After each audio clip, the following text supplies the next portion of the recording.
I'm in Evanston, Illinois, and I'm about to do an adventure lab. Adventure labs require a separate app from geocaching, but they take you to several locations, and at each location you have to answer a question. And then each question counts as a logged geocache on the geocaching app, so there's some synergy there. This particular adventure lab highlights historic sites along the Evanston, Illinois waterfront. It's got 5 stops on it, but I'm gonna get 6 geocache finds out of this one because this one includes a bonus cache, which is an extra cache that you can find once having completed the 5 stages of the adventure lab, because they give you the coordinates hidden within the adventure lab. Sound confusing? You'll see if you keep watching. The first stop on my journey takes me to the Frances Willard house behind me. Now, Frances Willard was a social reformer here in Evanston in the 1800s, and she was responsible for a lot of women's rights issues, but also just social reforms in general. Anyway, I gotta find some information on this plaque. Next, I'm gonna head to the Charles Gates Dawes house. While I'm walking there, I'm gonna tell you one thing I really appreciate about adventure labs is you cannot log them unless you're within a certain number of feet of the actual sites. It uses your GPS to make sure you're actually there. Unlike geocaching, where it's easier to fake your finds. Not that you should, and I never do, but there's some psychopaths out there who might. This is the Charles Gates Dawes house. It is a 25-room mansion, and it's built in the French chateau style. And I've actually unwittingly been here before because there used to be a micro right here on this propeller that was part of a shipwreck that's out in the water over there called the Morley. Anyway, in order to find this answer, I gotta find a planter somewhere on the east side of this building that has something written on it. All right, looking for something written on one of these planters. Actually, several of these planters are dedicated to people, but I need to find a name that is in all capital letters.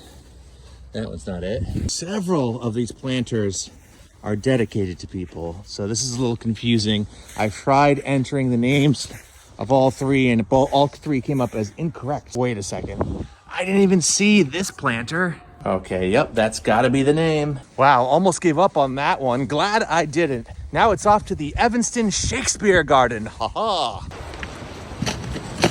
The Shakespeare Garden is on the beautiful Northwestern University campus, amongst all kinds of churches and beautiful architecture. Now this garden was built in 1915 to celebrate the 300th anniversary of William Shakespeare's death.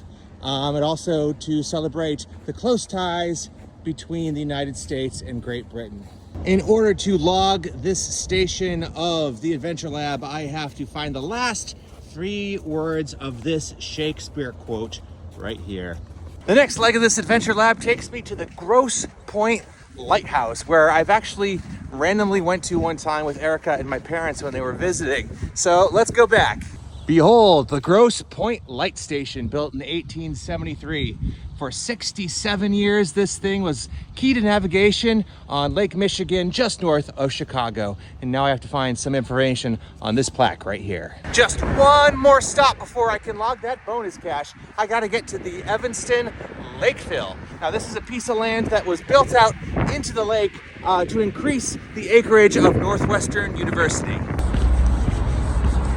Behold, the Lakeville in all its glory. I think the information I need may be on one of these painted rocks.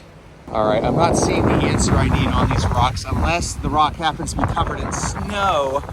So I'm just guessing stuff now because my phone is really about to die. Really wish I'd brought a spare one. Didn't think of it, but it's cold and so it's just zapping my bat. It's later and I'm at a deli, eating lunch, and I had to phone a friend to get that last answer. Turns out it used to be painted on a rock, but it was painted over some time ago. So lots of people have complained about this one. But anyway, because I had already opened the page, I was still able to log it even though I had walked away from it. So the proximity thing did not bite me in the butt, and I was able to complete this adventure lab. And I have the coordinates to that bonus cache, which I will save for another day when my phone's not about to die. So we'll see you next time, everybody. Cheers.